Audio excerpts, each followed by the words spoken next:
দর্শক, একটা জিনিস খেয়াল করেছেন? বাংলাদেশের ব্যাপারে মার্কিন যুক্তরাষ্ট্রের মনোভাব কিন্তু যথেষ্ট পরিমাণ বদলে যাচ্ছে বা বদলে গেছে বলা যায়। ভারতের ব্যাপারে তাদের চাকরি বাকরি, তাদের বাণিজ্য নিয়ে যে ধরনের দৌড়ের উপরে রাখছে, বাংলাদেশ কিন্তু সেই দৌড়ের অনুভব করছে না, বরং একটা স্বস্তি। মার্কিন স্টেট ডিপার্টমেন্ট মানব পাচার নিয়ে আগে কিন্তু খুব নেগেটিভ রিপোর্ট দিত। এখন বলতেছে যে হ্যাঁ, তারা কাঙ্ক্ষিত মান অর্জন করতে পারেনি মানব পাচার বিষয়ে, কিন্তু তাদের যে চেষ্টাটা সেটা উল্লেখযোগ্য পরিমাণ বেড়েছে, অর্থাৎ একটা ভালোর দিকে যাচ্ছে। আগে কি কখনো বলেছে কোনো বিষয়ে মানবাধিকার, মানব পাচার, এই সমস্ত কোনো প্রশ্নে কিন্তু মার্কিন যুক্তরাষ্ট্র ছাড় দিত না। আর সবচেয়ে আতঙ্কে ছিল বাংলাদেশ ডোনাল্ড ট্রাম্প আসার পরে কি হয়। কারণ ডোনাল্ড ট্রাম্পের সাথে নাকি ব্যক্তিগতভাবে সেই ডক্টর ইউনূসকে দেখতে পারে না, কারণ হিলারি ক্লিন্টন বা তাদের যে ডেমোক্র্যাটদের সাথে ইউনূসের সম্পর্কের কারণে। আবার মোদির সাথে হচ্ছে তার সখ্যতা, বন্ধুত্ব, আর মোদি হচ্ছে ছুটে গেছে তার হাত থেকে বাংলাদেশ। ফলে মোদি ট্রাম্পের মাধ্যমে কি বিপদ ঘটায় এর কিন্তু কিছু আলামত ছিল। নির্বাচনের আগে কিন্তু বলছিল যে আমি যদি থাকতাম তাহলে এরকম সংখ্যালঘুদের উপর অত্যাচার হতো না, বাংলাদেশ এখন বিশৃঙ্খল অবস্থার মধ্যে যাচ্ছে। ওইটুকু কিন্তু ক্ষমতা আসার পর কিন্তু আর পেড়া দেয়নি, বরং যখন কি বাংলাদেশের এই সংখ্যালঘুদের নির্যাতন সেটা নিয়ে প্রশ্ন করছে মোদির, একদম ট্রাম্প ক্ষমতা আসার সাথে সাথে, তখন ওই সাংবাদিকরা কিন্তু অপমান করছে পাশে মোদিকে রেখে। বলছে যে এটা আমি বলতে পারবো না, এটা তোমাদের প্রাইম মিনিস্টারকে জিজ্ঞাসা করো, কারণ বাংলাদেশ বিষয়ে তার 1000 বছরের গবেষণা আছে, 1000 বছরের গবেষণা আছে। তার মানে মোদি যেন বাংলাদেশ নিয়েই পড়ে থাকে।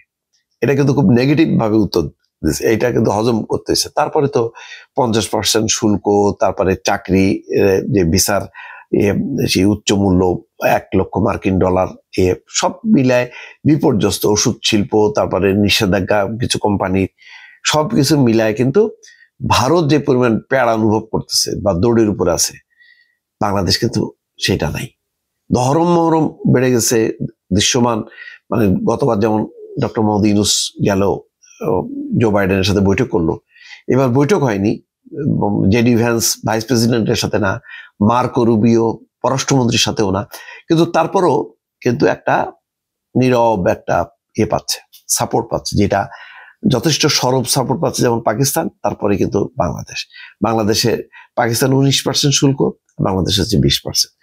এখন সর্বশেষ যে এটা বলছে তাদের রিপোর্টে 2025 সালের মানব পাচার বিষয়ক প্রতিবেদনে, যে দেশের শাসন ব্যবস্থার পরিবর্তন এবং বিশ্বব্যাপী অভিবাসনের চাপ সংশ্লিষ্ট চলমান চ্যালেঞ্জ সত্ত্বেও মানব পাচার মোকাবেলায় বাংলাদেশের উল্লেখযোগ্য এবং টেকসই অগ্রগতির স্বীকৃতি এটা। তার মানে ভালো হচ্ছে। এই যে প্রবণতাটা, এই কথাটা এই আমলে কখনো চিন্তা করা যায় যে ট্রাম্পের আমলে তাদের স্টেট ডিপার্টমেন্টের রিপোর্টে এইভাবে বলবে, কিন্তু এখন বলছে হয়তো ভারতের সাথে যে পরিস্থিতিটা, এবং একই সঙ্গে দেখেন যে আফগানিস্তান বা বাংলাদেশ ঘিরে মার্কিন যুক্তরাষ্ট্র শক্তি বলয় গড়ে তোলার চেষ্টা করতেছে, সেটাও কিন্তু ভারতের উপর আর ভরসা করতেছে না। ভারত তার সুবিধা অনুযায়ী চীনের সাথে, সুবিধা অনুযায়ী রাশিয়ার সাথে, এরকম একটা অবিশ্বস্ত বন্ধু ডোনাল্ড ট্রাম্প চায় না। তারা চায় একটা তার বিশ্বস্ত বন্ধু। সম্ভবত বাংলাদেশ সেই সিগন্যালটাই দিয়েছে যে আমরাই হব তোমাদের বন্ধু, কারণ বাংলাদেশ উপায়ও নেই। ভারত তো প্রতিনিয়ত বাংলাদেশকে বিরক্ত করতে থাকবে, বেকায়দায় ফেলার চেষ্টা করবে। সেই ক্ষেত্রে এখন বাংলাদেশের কাছে অপশন একটাই, সেটা হচ্ছে আমেরিকা। চীন হইতে পারতো, কিন্তু চীনের দিকে যদি ঝোঁকে তাহলে আবার ভারত আমেরিকা এক হয়ে যাবে। তো সব মিলায় বাংলাদেশের অবস্থানটা এখন আমেরিকামুখী। এটা হয়তো মার্কিন কর্মকর্তারাও টের পাচ্ছেন। দর্শক, ভালো থাকবেন। আল্লাহ হাফেজ।